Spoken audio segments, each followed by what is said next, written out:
Saur sepuh dalam kisah Kembang Gunung Lawu diproduksi oleh Haravana Record. Naskah karya Niki Kosasi, hiasan musik dan sutradara Indra Mahendra.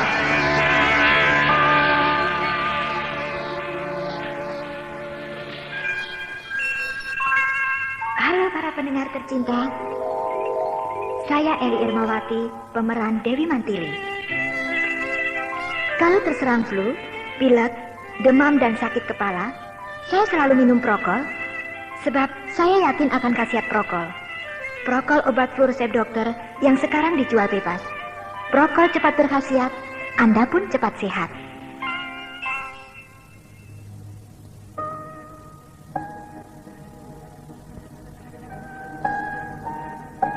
Kembang Gunung Lawu pada babak ke-11 ini menampilkan Ferry Fadli sebagai Brahma, Eli Ermawati sebagai Mantili, Petrus Urspon sebagai Gotawa, Bambang Priyanto sebagai Senopati Indra Kumala, Peter sebagai Raden Bentar, Bambang sebagai Pangeran Paksi Jaladara.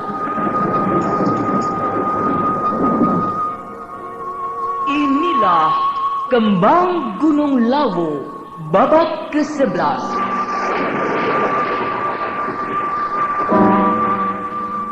Pada kisah yang lalu diceritakan pekerjaan raksasa pembuatan pesanggrahan keramat Goa Pantai Selatan yang telah banyak menyita perhatian, yang banyak menyita tenaga, waktu, pikiran, serta biaya yang luar biasa besarnya, dan juga melibatkan beribu-ribu manusia, akhirnya selesai dalam waktu 6 tahun.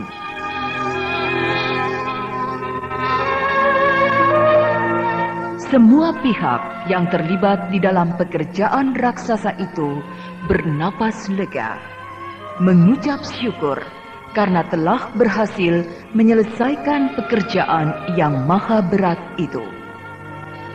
Patih Gotawa sebagai penanggung jawab dari pekerjaan raksasa tersebut memberikan laporan lengkap kepada Raja Kerajaan Madangkara, Brahma Kumbara.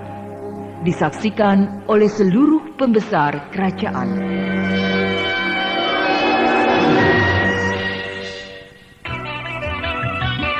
Wah, bahaya! Wah, bahaya! Bahaya! Kasihannya terjamin isinya, oleskan saja kapanan. Kemana ini orang? Kalau kelupaan bisa bahaya nih. Bu, Bu. Ada apa, Pak? Pesenanku dapat nggak? Kalpanak? Dapat dong, Pak. Kan di semua tempat ada yang jual. Itu memang salah satu keistimewaan Kalpanax, Bu. Salah satu? Iya. Keistimewaan lain apa sih, Pak? Kecuali botolnya lebih baik. Kalpanax sudah belasan tahun terbukti ampuh untuk membasmi panu, kadas, kurap, dan gatal jamur. Hebat, ini baru papiku. Ampuh kasihannya terjamin isinya, oleskan saja kapanan. Produksi Kalbe Pharma.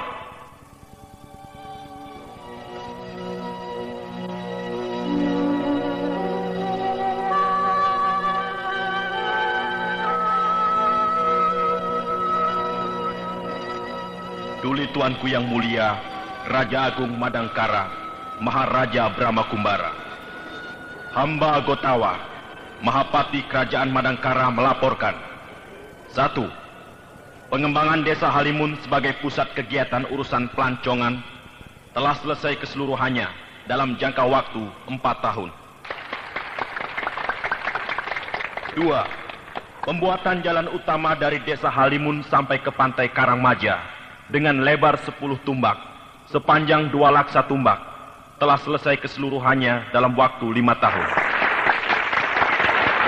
3. Pembuatan jalan kedua dari Pantai Karangmaja ke Goa Pantai Selatan dengan lebar 2 tumbak, sepanjang 800 tumbak telah selesai keseluruhannya dalam waktu 2 tahun. 4. Pembuatan taman pelancongan di Pantai Karangmaja seluas 4.000 hasta telah selesai seluruhnya dalam waktu 5 tahun. 5. Pembuatan 10 buah jembatan dengan perincian 4 buah jembatan besar, 2 buah jembatan ukuran sedang, dan 4 buah jembatan ukuran kecil telah selesai keseluruhannya dalam waktu 6 tahun. Dengan demikian, pembuatan pekerjaan raksasa selesai keseluruhannya dalam waktu 6 tahun. Madangkara, bulan 12 tahun Saka, Gotawa, Mahapati Kerajaan Madangkara, penanggung jawab pekerjaan raksasa.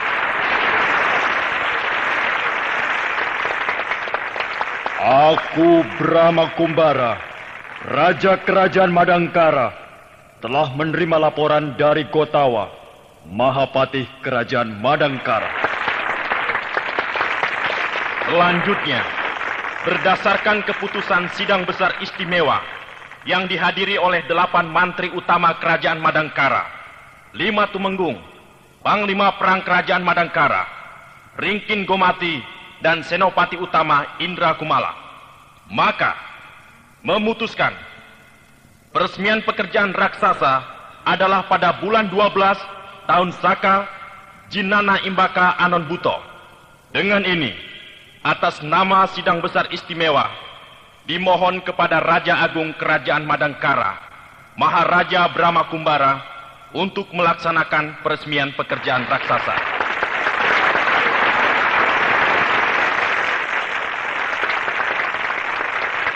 Aku Brahma Kumbara, Raja Kerajaan Madangkara, memberikan persetujuan.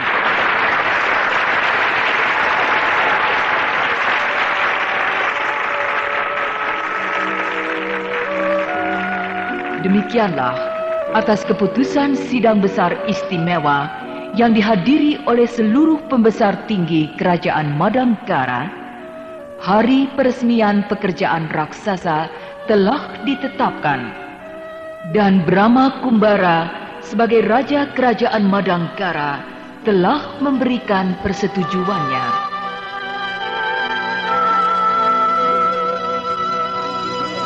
Setelah selesai menerima laporan, maka dilanjutkan dengan acara ramah tamah. Semuanya berwajah cerah, berbincang-bincang penuh tawar ria sambil menikmati hidangan ala kadarnya. Bertepatan dengan acara ramah tamah di istana raja tersebut, nampak seorang perempuan tua keluar dari pintu gerbang keputren, berlari-lari menuju ke istana. Wajah perempuan tua itu nampak cemas, panik, dan terus berlari-lari menuju ke istana. Siapakah perempuan tua itu? Dialah Emban, Bibi Emban Telasih, pelayan pribadi Gusti Permaisuri Dewi Harnum. Pengawal. Emban? Bukankah kau Emban Kaputren, abdi Gusti Permaisuri Dewi Harnum? Benar. Ada apa? Kenapa kau berlari-lari seperti dikejar setan? Izinkan aku menghadap kepada Tuanku Brahma. Wah, jangan. Di dalam istana sedang ada acara. Tuanku Brahma dengan para pembesar keraton, juga dengan para pimpinan angkatan perang. Penting sekali. Ada apa sih? Apa yang terjadi dengan Kaputren? Gusti Permaisuri Dewi Harnum akan melahirkan. Apa? Gusti Permaisuri Dewi Harnum melahirkan? Akan sebentar lagi. Waduh, bagaimana ini? Masa bodoh. Ayo, ikut aku masuk ke dalam istana. Iya. Nana, ayahmu datang. Mana Sukri? Belum pulang, Pak. Main ke rumah teman. Bapak sakit ya? flu? Iya. Ke dokter, makanya ke dokter, Pak. Ayo, aku antar. Mana ada waktu, Bu. Aku mesti berangkat kerja lagi. Oh, kalau begitu, minum Prokol, Pak. Hah? Minum Prokol sama dengan mendapat obat flu resep dokter. Iya, Pak. Sekarang kemasannya baru lagi. Bagus. Iya, coba. Sini aku minum Prokol. Loh, Pak, sudah mau berangkat lagi? Prokol memang manjur, Bu. Aku berangkat dulu, Bu. Ayo, Nana. Prokol memang manjur. Bapakmu, Nana, cepat sembuh. Prokol memang cepat berkhasiat. Kemasannya baru. Ada apa kau, ha? Kau pengawal di muka istana, kenapa kau masuk ke serambi istana? Siaga. Ampun, Paduka Senopati Indra Kumala. Ada berita maha penting dari Kaputren. Bibi Emban, kau pelayan di Keputren, kenapa kau nyelonong masuk ke istana? Ampun, Tuan Senopati. Gusti Ayu Permaisuri Dewi Harnum akan melahirkan. Apa? Akan melahirkan? Oh, Dewata yang agung, Gusti Permaisuri Dewi Harnum melahirkan. Belum, Tuan Senopati. Baru akan. Iya, sebentar lagi. Kau cepat kembali ke Keputren. Aku sendiri yang akan melaporkan kepada Tuanku Brahma. Daulat, Tuan Senopati.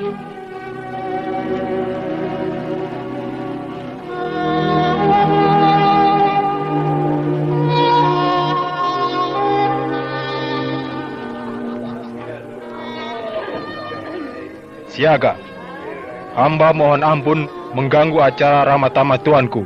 Hei, ada apa kau Senopati Indra Kumala? Kenapa kau panik? Wajahmu pucat dan tubuhmu gemetar. Gusti Permaisuri Dewi Harnum akan melahirkan Tuanku. Apa? Istriku melahirkan? Maaf saudara-saudara. Aku mohon diri. Istriku Harnum akan melahirkan. Dengan seketika, semua hadirin di acara ramah tamah itu menjadi gugup dan panik. Namun, tersirat suatu kegembiraan dan kebahagiaan bahwasanya Permaisuri Raja Madangkara akan melahirkan. Dan itu adalah peristiwa yang paling penting dan bersejarah bagi sebuah kerajaan. Aduh, Kakang Patih Kotawa, kita cepat ke Keputren. Kanda Dewi Harnum akan melahirkan. Iya, jangan panik. Kok juga panik? Kau duluan. Cepat pergi ke Keputren. Aku akan ke rumah. Ada apa di rumah? Raden Bentar sedang berada di rumah kita. Iya, benar. Dia harus diberitahu. Juga anak kita, Patsi Jaladara. Iya. Dibawa sekalian. Iya. Senopati Indra Kumala, siaga. Ambil anakku Paksi Jaladara dengan Raden Bentar di rumahku. Siaga. Saudara-saudara, marilah kita segera pergi ke Keputren.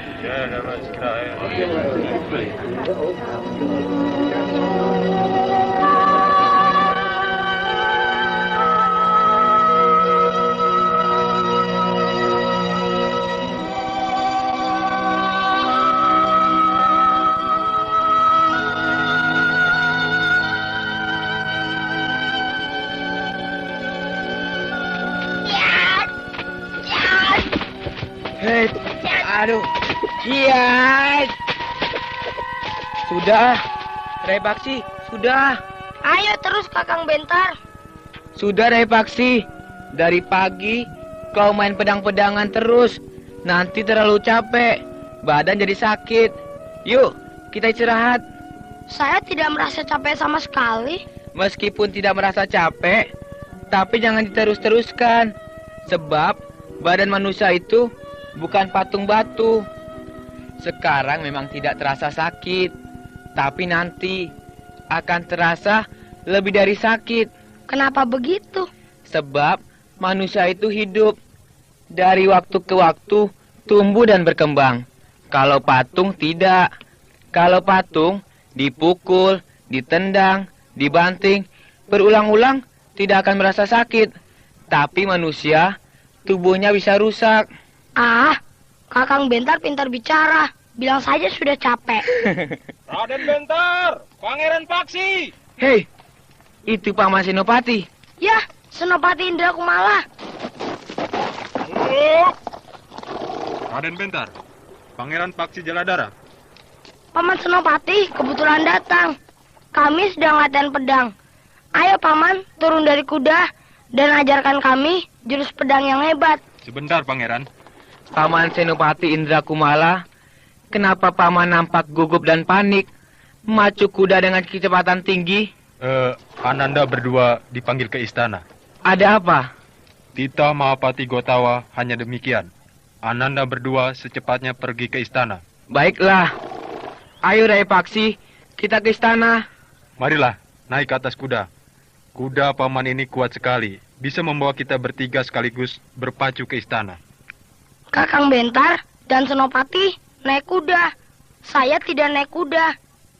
Saya akan berlari mempergunakan ilmu lari cepat. Pangeran Paksi Jaladara, sekarang bukan saatnya untuk latihan ilmu lari cepat. Nanti kalau pulang dari istana, mari dengan paman berdua berlomba ilmu lari cepat. Ya, baiklah. Iya. Wah, pelan-pelan pangeran. Paman sampai kaget. Ayo Kakang Bentar, lekas melompat naik ke punggung kuda. Ya. Hup. Ya. Kakang Bentar seperti perempuan.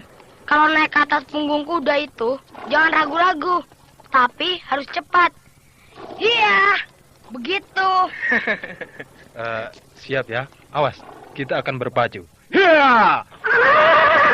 Pangeran Paksi Jaladara yang tangkas dan lincah dengan cepat melompat ke atas punggung kuda, lalu menertawakan Raden Bentar yang nampak agak takut menunggang kuda.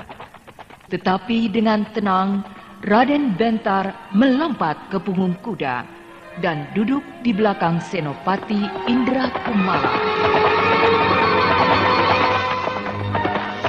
Dengan cepat, Senopati Indra Kumala memacu kuda keluar dari gerbang rumah kediaman Mantili yang terletak di sebelah utara alun-alun.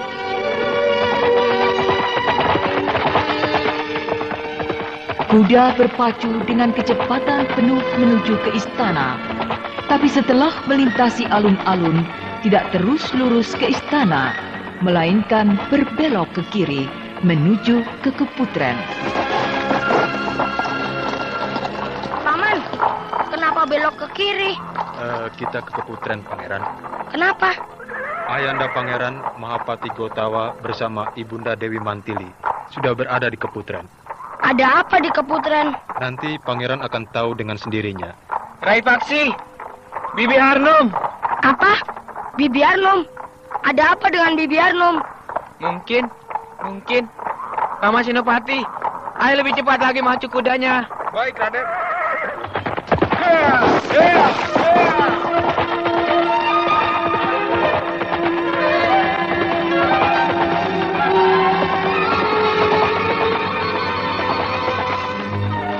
Pangeran Paksi Jaladara merasa heran sebab Senopati Indra Kumala membelokkan kuda menuju ke Keputren. Tetapi Raden Bentar yang memiliki naluri yang peka dapat menduga apa yang sedang terjadi di Keputren.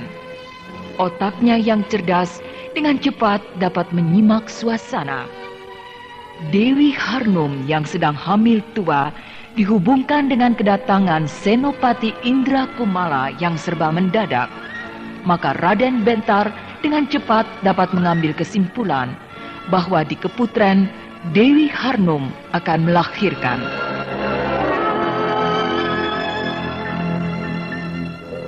Pendengar yang budiman, para pencinta saur sepuh, di sini kami tidak menceritakan Mantili mengasuh dan membesarkan putra tunggalnya, yaitu Pangeran Paksi Jaladara, dari bayi sehingga besar. Akan tetapi, akan dihubungkan dengan selesainya pekerjaan raksasa pembuatan pesanggerahan keramat di Goa Pantai Selatan, yaitu ketika pekerjaan raksasa itu selesai, Saat itu, usia Pangeran Paksi Jaladara 10 tahun, dan usia Raden Bentar 16 tahun, dan Pangeran Wanapati, putra tunggal Brahma Kumbara, masih berada dalam perut, yang sebentar lagi akan lahir ke dunia.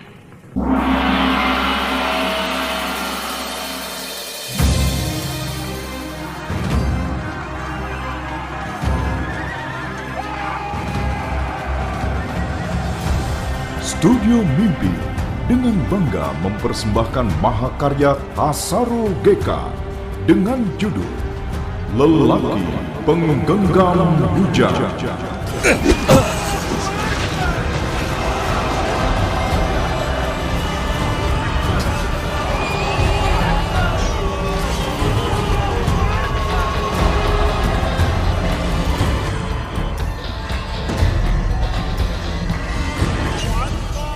Lelaki Penggenggam Hujan mengisahkan hasrat yang tak terbendung dari diri seseorang akan kerinduannya untuk bertemu dengan Sang Al-Amin.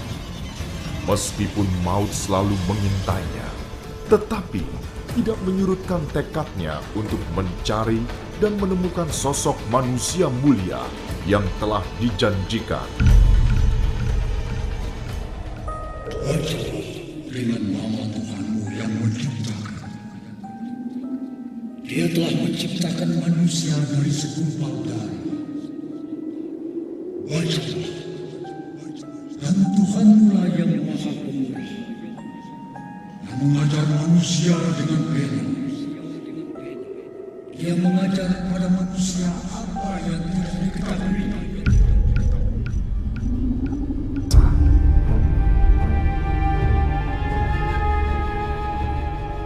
Wahai Muhammad, engkau utusan Allah, dan aku Jibril. Lelaki Penggenggam Hujan. Kisah perjalanan seorang anak manusia dalam mencari untuk menemukan sosok yang telah dijanjikan oleh seluruh kitab suci. Sosok manusia mulia yang kelahirannya akan membawa rahmat bagi semesta alam, pembela kaum papa, penguasa yang adil bagi rakyat.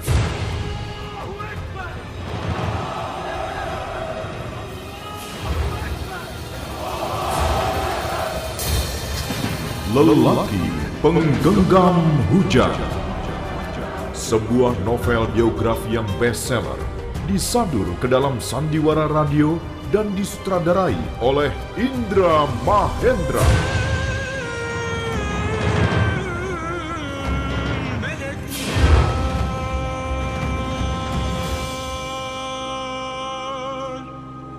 Warakah saudaraku, penderitaan manusia telah sampai pada ujungnya.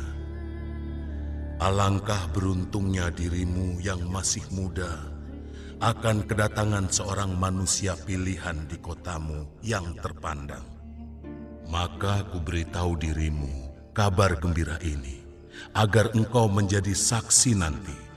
Ketika Namus itu datang, mereka menyebutnya Jibril, sama seperti ketika Namus menemui Musa, ketika ketetapan Tuhan berlaku kepada sang utusan yang mulia. Tuhan menyempurnakan kepribadiannya. Segala yang ada pada dirinya benar-benar sungguh terpuji.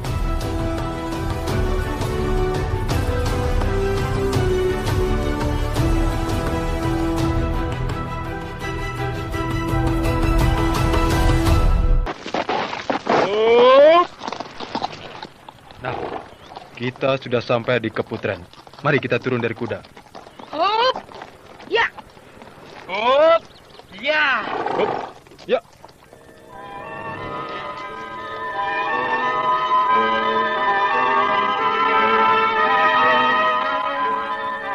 Kakang Bentar, lihat, banyak orang di Keputren. Pasukan keraton siap siaga di sekeliling Keputren. Lalu, para pembesar berkumpul, juga para pimpinan angkatan perang. Semuanya hadir. Rai Paksi, kita jangan lewat jalan depan, tapi memutar ke belakang. Ya. Paman Senopati, kami akan langsung menuju ke belakang Keputren. Baik, Raden.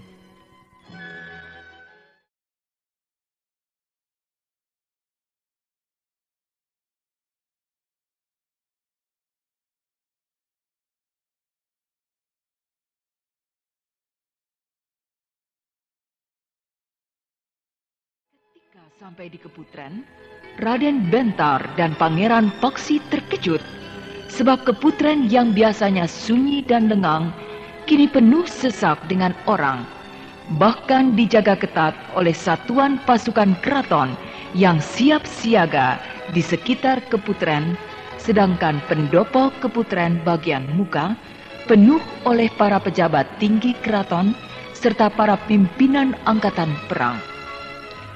Raden Bentar dan Pangeran Paksi menjadi enggan lewat jalan depan, lalu memutar menuju ke belakang Keputren.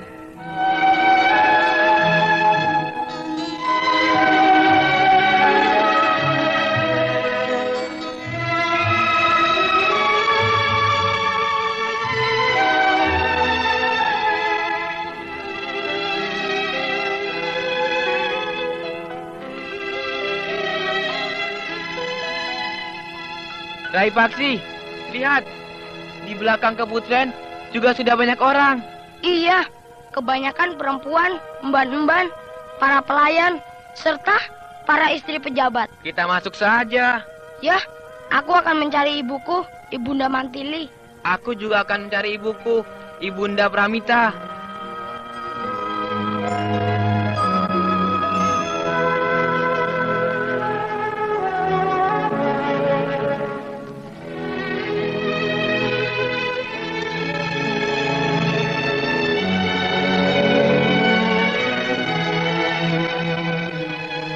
Ibu Panglima? Iya. Bukankah itu Raden Bentar dengan Pangeran Paksi Jaladara? Mereka sudah datang. Raden, kemarilah. Bibi Panglima, ada apa sih rame-rame? Gusti Permaisuri akan melahirkan. Bibi Arnum? Iya, benar. Aku akan punya adik lagi. Iya. Semoga laki-laki. Kalau laki-laki, pasti akan gagah dan sakti seperti Ramanda Brahma Kumbara. Iya. Dan aku akan punya teman untuk latihan perang. Kita semuanya harus berdoa agar yang akan lahir adalah laki-laki yang nantinya akan menggantikan Tuanku Brahma menjadi raja kerajaan Madangkara. Ya, dia yang jadi raja. Aku akan jadi panglima perang. Lalu kau, Raden Bentar, kau mau jadi apa? Jadi apa saja, aku juga mau. Kakang Bentar jadi patih saja. Ya, boleh deh. Nah, Raden berdua sebaiknya pergi ke depan. Di depan banyak orang. Tidak apa, sebab Raden berdua harus berada di dekat Ramanda Mahapati Gotawa dan Ramanda Tuanku Brahma. Ya, baiklah.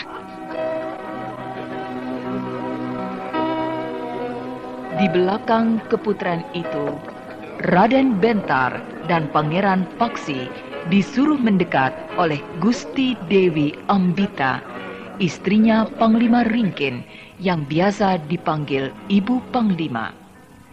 Dan dari Ibu Panglima itulah Raden Bentar dan Pangeran Paksi mendapat penjelasan tentang Dewi Harnum yang akan melahirkan anak pertama. Setelah itu, keduanya disuruh pergi ke depan menghampiri Patih Gotawa yang sedang duduk menekur di tengah-tengah para pejabat teras keraton. Nana, ayahmu datang. Mana Sukri? Belum pulang, Pak. Main ke rumah teman. Bapak sakit ya? Flu? Iya. Ke dokter, makanya ke dokter, Pak. Ayo, aku antar. Mana ada waktu, Bu. Aku mesti berangkat kerja lagi. Oh, kalau begitu, minum prokol, Pak. Hah? Minum prokol sama dengan mendapat obat flu resep dokter. Iya, Pak. Sekarang kemasannya baru lagi. Bagus. Iya, coba. Sini aku minum prokol. Loh, Pak, sudah mau berangkat lagi? Prokol memang manjur, Bu. Aku berangkat dulu, Bu. Ayo, Nana. Prokol memang manjur. Bapakmu, Nana, cepat sembuh. Prokol memang cepat berkhasiat. Kemasannya baru.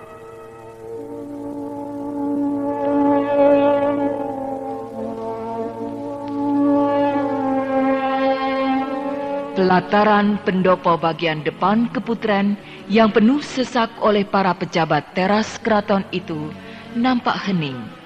Semua duduk menekur dengan hikmat. Dan tepat di muka pintu peraduan kamar pribadi Dewi Harnum, nampak para pendeta Brahmana duduk bersemedi. Dan di belakang deretan para pendeta Brahmana, nampak Brahma duduk pula bersemedi. Sedangkan agak ke belakang sedikit, nampak Patih Gotawa bersama Panglima Ringkin, Senopati Indrakumala, Tumenggung Jamali, Tumenggung Layu Watang, serta pejabat tinggi lainnya duduk berderet-deret. Semuanya duduk bersemedi, berdoa dengan hikmat, memohon keselamatan bagi bayi yang akan lahir, serta ibunya yang akan melahirkan putra Raja Agung Madangkara, yang akan menjadi tumpuan harapan di masa datang sebagai pengganti Brahma Kumbara, pewaris takhta singgasana kerajaan Madangkara. Apakah kelahiran sang jabang bayi itu berjalan dengan lancar? Nah, pendengar yang budiman, marilah kita ikuti lanjutan serial Sandiwara Radio ini yang dipersembahkan oleh Prokol, obat flu yang dulu dibeli dengan resep dokter, sekarang dapat dibeli bebas di mana-mana.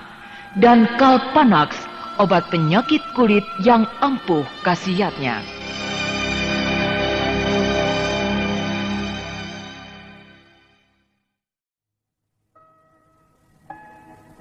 Kembang Gunung Lawu pada babak ke-12 ini menampilkan Ferry Fadli sebagai Brahma, Eli Ermawati sebagai Mantili, Petrus Urspon sebagai Gotawa, Peter sebagai Raden Bentar, Bambang sebagai Paksi Jaladara, Neni Sumardi sebagai Harnum, Maria Untu sebagai Pramita, Wendaka Lubis sebagai Jamali.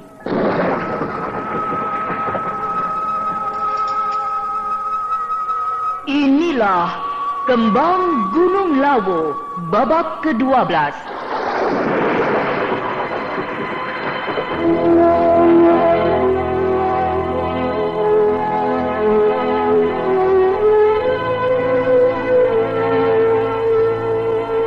Pada kisah yang lalu diceritakan, kerajaan Madangkara sedang berada di ambang peristiwa yang bersejarah, yaitu sang permaisuri Dewi Harnum yang hamil tua sudah tiba pada putra Raja Agung Madangkara, Brahma Kumbara.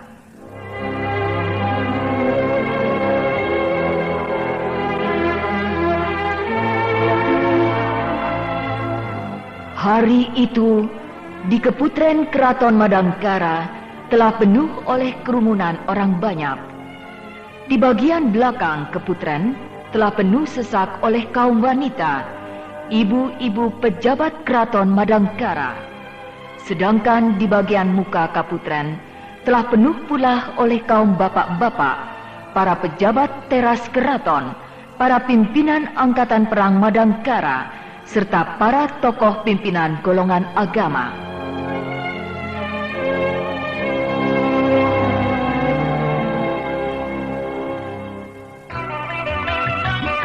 Wah, bahaya! Wah, bahaya! Bahaya! Khasiatnya terjamin isinya. Oleskan saja Kalpanax. Kemana ini orang? Kalau kelupaan bisa bahaya nih. Bu. Ada apa, Pak? Pesenanku dapat nggak? Kalpanax? Dapat dong, Pak. Kan di semua tempat ada yang jual. Itu memang salah satu keistimewaan Kalpanax, Bu. Salah satu? Iya. Keistimewaan lain apa sih, Pak? Kecuali botolnya lebih baik, Kalpanax sudah belasan tahun terbukti ampuh untuk membasmi panu, kadas, kurap, dan gatal jamur. Hebat, ini baru papiku. Ampuh khasiatnya, terjamin isinya. Oleskan saja Kalpanax. Produksi Kalbe Farma.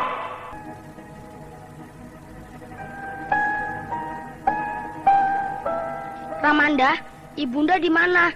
Di belakang keputren tidak ada. Di sini juga tidak ada. Ibumu ada di dalam kamar Bibi Harnum. Oh ya? Paman Dapati, apakah ibu dan saya juga berada di dalam bilik Bibi Harnum? Iya, Bentar. Ibumu, Bunda Pramita juga berada di dalam bilik Bibi Harnum. Iya, Paman Dapati.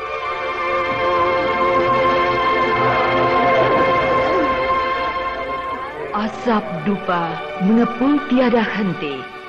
Para pendeta Brahmana serta Dharma Yaksa ing Kasogatan, Hyang Bumi Agung, Korasya Danu Winaha, tiada hentinya pula berdoa, mohon perlindungan Dewata yang agung bagi keselamatan sang jabang bayi yang akan segera lahir ke dunia, serta pula keselamatan ibunya, agar semuanya berjalan dengan lancar.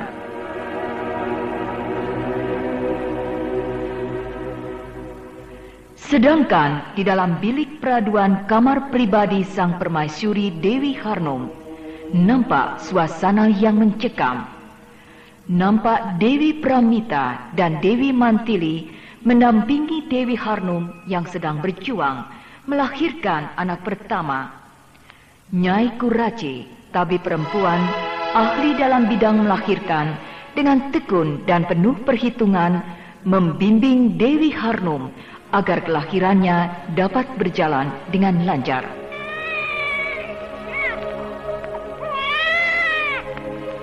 Tepat pada saat matahari berada di puncak ubun-ubun kepala, lahirlah sang jabang bayi. Tangisan bayi yang memecahkan kesenyapan disambut oleh tepuk tangan yang riuh. Brahma yang sejak tadi dicekam ketegangan yang amat sangat serentak berdiri. Dadanya turun naik, napasnya memburu, kedua matanya berbinar-binar. Pandangannya tak beranjak dari pintu kamar peraduan Dewi Harnum.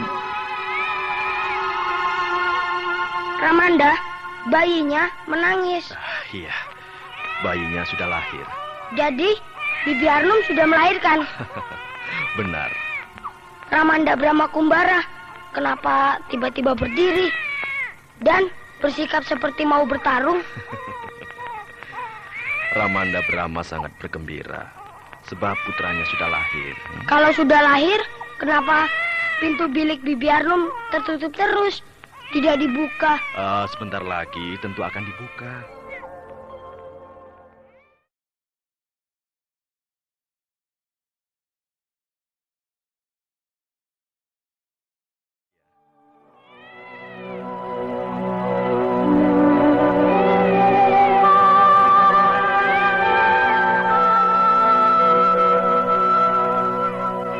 Perlahan-lahan, pintu peraduan kamar pribadi Dewi Harnum terbuka. Di ambang pintu muncul Nyai Kuraci. Dengan tidak sabar, Brahma melompat ke pintu yang terbuka itu. Nyai Kuraci, bagaimana? Tuanku Raja Agung, laki-laki. Anakku laki-laki. Ibunya bagaimana? Selamat, tuanku. Oh, Dewata yang agung. Puji syukur. Silakan masuk, tuanku. Iya.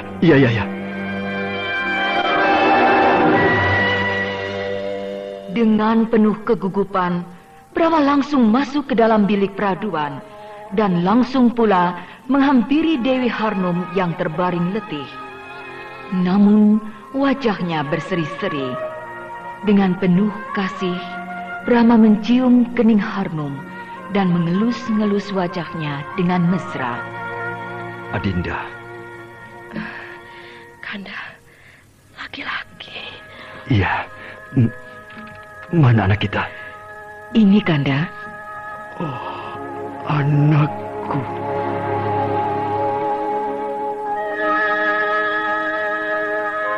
Mantili yang duduk di tepi pembaringan tersenyum-senyum melihat Brahma yang gugup tidak menentu. Sedangkan di pojok kamar nampak Dewi Pramita menggendong bayi dan perlahan-lahan mendekati Brahma.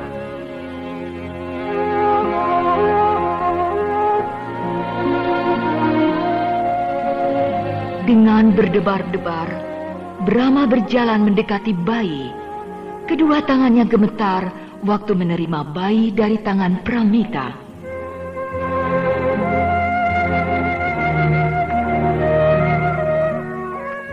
Laki-laki, tampan seperti ayahnya. Kulitnya putih, bersih seperti ibunya. Anakku.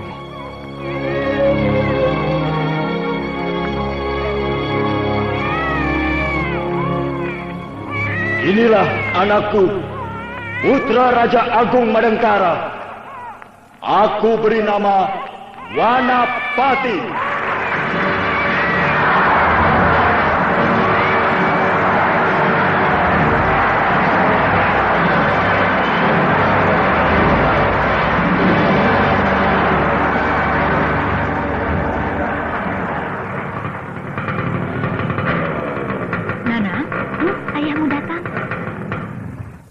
Bapak sakit ya?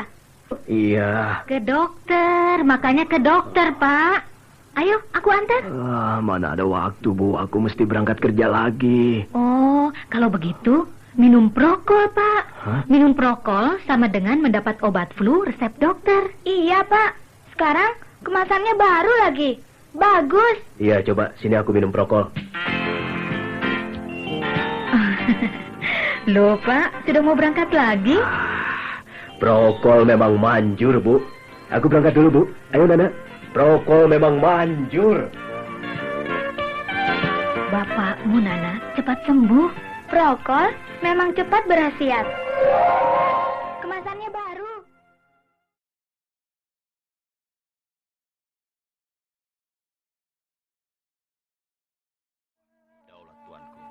Anakku lahir bertepatan dengan selesainya pekerjaan raksasa. Daulat tuanku, itu adalah karunia yang tiada taranya atas berkat Dewata yang agung. Untuk itu aku ingin mengadakan pesta yang besar dan meriah untuk menyambut kelahiran anakku, sekaligus merayakan selesainya pekerjaan raksasa. Daulat tuanku. Tumenggung Jamali. Daulat tuanku. 10 hari lagi akan diselenggarakan upacara peresmian pekerjaan raksasa. Nah, pada hari itu pula aku akan berpesta menyambut kelahiran anakku. Daulat tuanku. Tugas Patih Gotawa sebagai penanggung jawab pekerjaan raksasa sudah selesai. Maka upacara peresmiannya sekaligus pesta menyambut kelahiran anakku adalah tugasmu. Daulat tuanku. Segala titah tuanku hamba junjung tinggi. Semua kegiatan upacara dipusatkan di desa Halimun. Daulat tuanku. Segera hamba laksanakan. Nah, mulailah bekerja.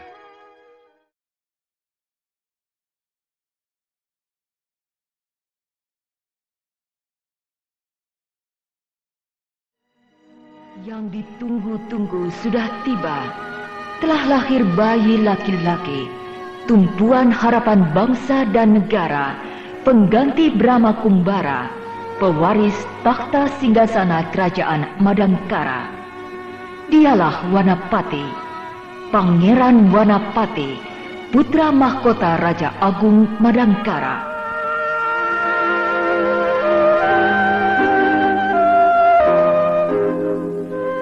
Seluruh rakyat menyambut dengan penuh kegembiraan. Pesta pora yang meriah berlangsung di mana-mana. Kerajaan Madangkara diliputi kebahagiaan.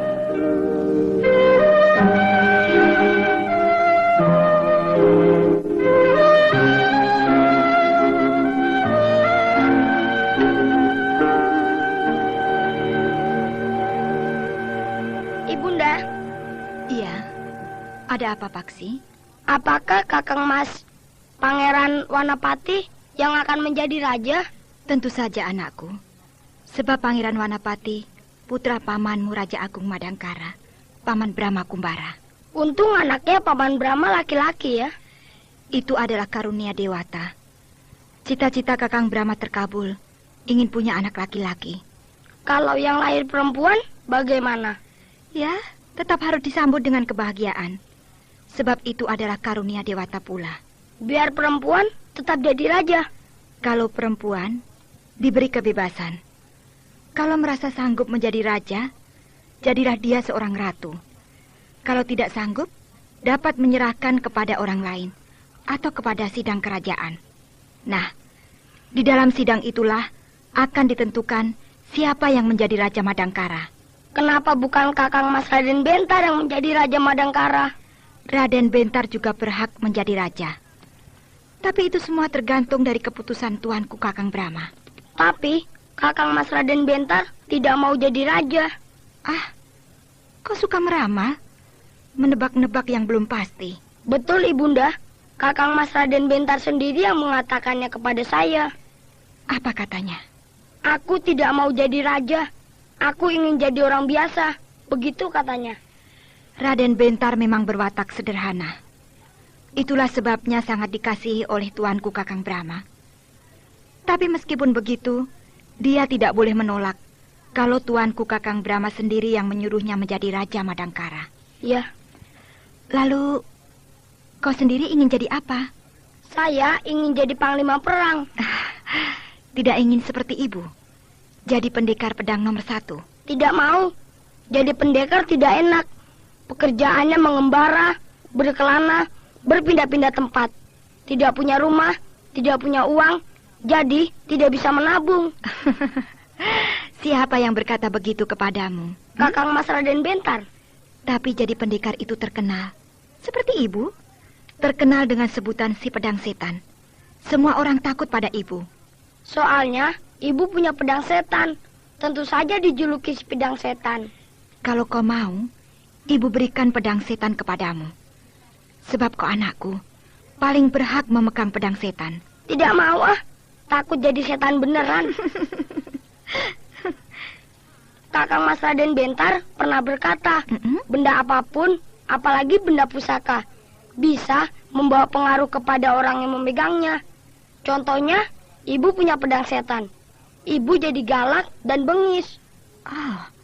Rupanya kau erat sekali dengan Raden Bentar. Kakang Mas Raden Bentar pintar, Bu. Pandai berhitung, pandai membaca, dan rajin. Iya, ibu sangat gembira kau selalu dekat dengan Raden Bentar. Sebab Raden Bentar patut dicontoh. Dia anak yang baik, rajin dan cerdas. Ya. Nah, itu ada sebuah pendi berhenti di depan. Kakang Bentar. Iya, benar, Raden Bentar.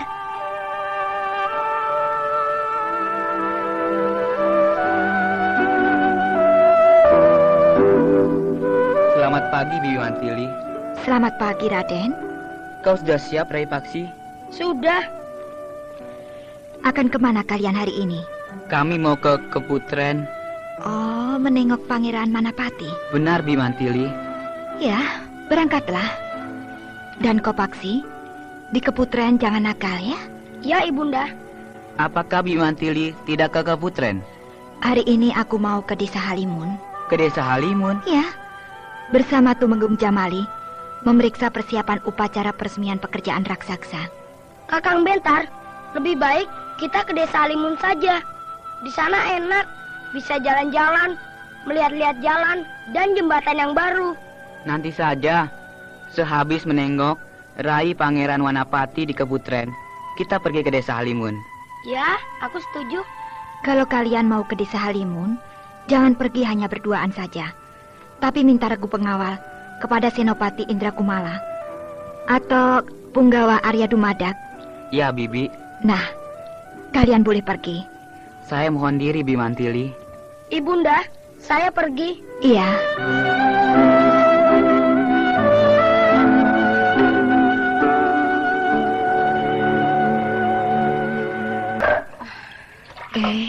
Sudah. Kau duduk saja, Harnum. Biar aku yang menuangkan air itu. Kanda Pramita terlalu memanjakan saya. Saya sudah kuat kok. Setelah melahirkan, selama 40 hari tidak boleh bekerja yang berat-berat. Itu kan bagi wanita biasa. Tapi saya kan pendekar. Saya bisa dengan cepat mengembalikan kekuatan tubuh saya. Meskipun begitu, tidak ada salahnya kau mengikuti aturan wanita biasa. Supaya kesehatanmu menjadi sempurna dan normal. Iya, baiklah. Nah, kau duduk saja ya, biar aku yang mengerjakannya. Terima kasih, Kanda Pramita. Tumben, Kakang Brahma belum muncul. Biasanya pagi-pagi sekali sudah nongol. Langsung menggendong si Wanapati. Mungkin masih agak ngantuk. Sebab tadi malam sampai pagi keasikan ngobrol dengan kakakmu, Prabu Ajisaka, bersama Kakang Cakalumayung. Wah, kalau mereka bertiga sudah ketemu, 2 hari 2 malam tidak tidur. Betah sekali ngobrol terus. Ibunda Permaisuri. Nah, itu anak-anak datang. Ya, Raden Bentar dengan Pangeran Paksi. Selamat pagi, Bibi Harnum, Bibi Pramita. Selamat pagi. Selamat pagi. Selamat pagi, Bibi Harnum.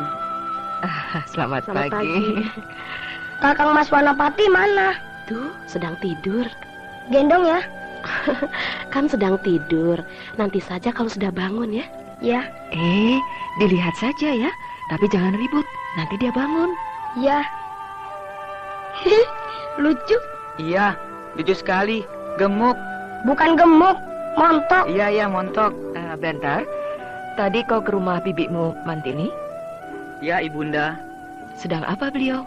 Akan pergi ke desa Halimun. Oh, mungkin mau memeriksa persiapan upacara. Benar, Ibunda. Kami juga mau ke sana. Oh, ke desa Halimun? Ya, saya dan Kakang Bentar mau ke desa Halimun. Ingin melihat jalan dan jembatan yang baru selesai dibangun. Desa Halimun itu jauh, Nak. Perjalanan ke sana 1 hari penuh. Kami akan minta diantar kepada Paman Senopati Indra Kumala. Ya, kalau begitu kalian boleh pergi ke sana. Sebab bersama dengan Senopati Indra Kumala, kalian akan aman.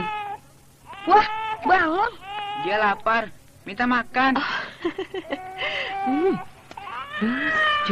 Cup sayang. Mau ya? Cup ya. Ini Dinda Harnum. Dia minta netek nih. Iya. Mari Kanda. Sayang, lapar ya?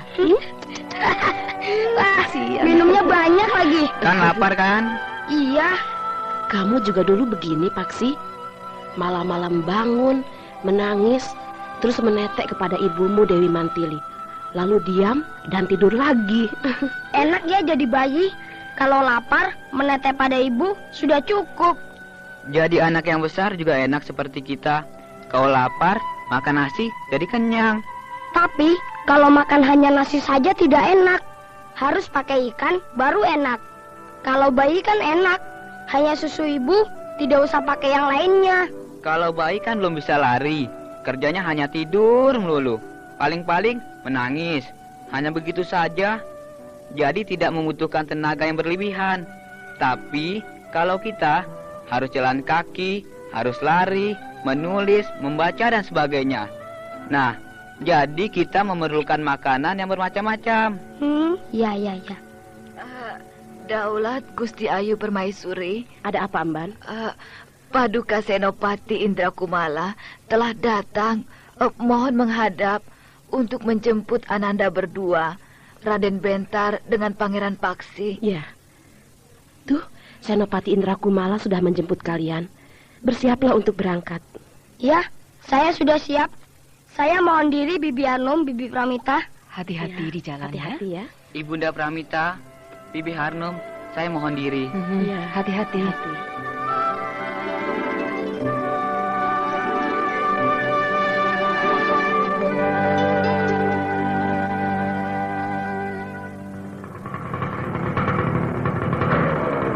Nana, ayahmu datang.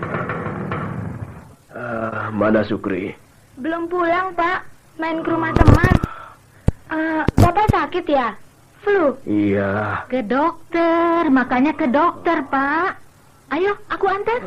Mana ada waktu, Bu. Aku mesti berangkat kerja lagi. Oh, kalau begitu, minum Prokol, Pak. Hah? Minum Prokol sama dengan mendapat obat flu resep dokter. Iya, Pak. Sekarang kemasannya baru lagi. Bagus. Iya, coba. Sini aku minum Prokol. Loh, Pak. Sudah mau berangkat lagi? Prokol memang manjur, Bu. Aku berangkat dulu, Bu.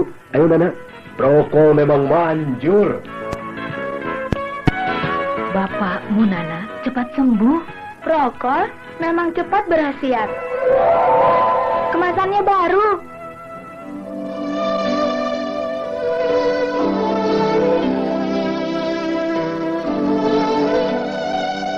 Pergaulan antara Raden Bentar dengan Pangeran Paksi sangat akrab sekali. Namun, tidak jarang mereka terlibat di dalam perdebatan yang sengit, di mana masing-masing mempertahankan pendapatnya. Bila mana mereka sedang berdebat, Dewi Harnung dan Dewi Pramita dengan tersenyum-senyum menyaksikannya. Pangeran Paksi mewarisi sifat ibunya, yaitu Mantili, yang tegas dan lugas, gesit dan tangkas. Akan tetapi, jujur, bersedia mengakui kesalahan dan bersedia pula mengakui kebenaran orang lain. Sedangkan Raden Bentar yang mewarisi sifat ibunya, yaitu Dewi Pramita, berwatak kalem dan sabar, tetapi akan bersikap tegas bila merasa benar. Itulah watak para putra utama Kerajaan Madangkara. Lalu bagaimana dengan watak Pangeran Wanapati? Apakah dia akan mewarisi watak ayahnya Brahma Kumbara yang agung? Nah, pendengar yang budiman, marilah kita ikuti lanjutan serial Sandiwara Radio ini yang dipersembahkan oleh Prokol, obat flu yang dulu dibeli dengan resep dokter, sekarang dapat dibeli bebas di mana-mana. Dan Kalpanax, obat penyakit kulit yang ampuh khasiatnya.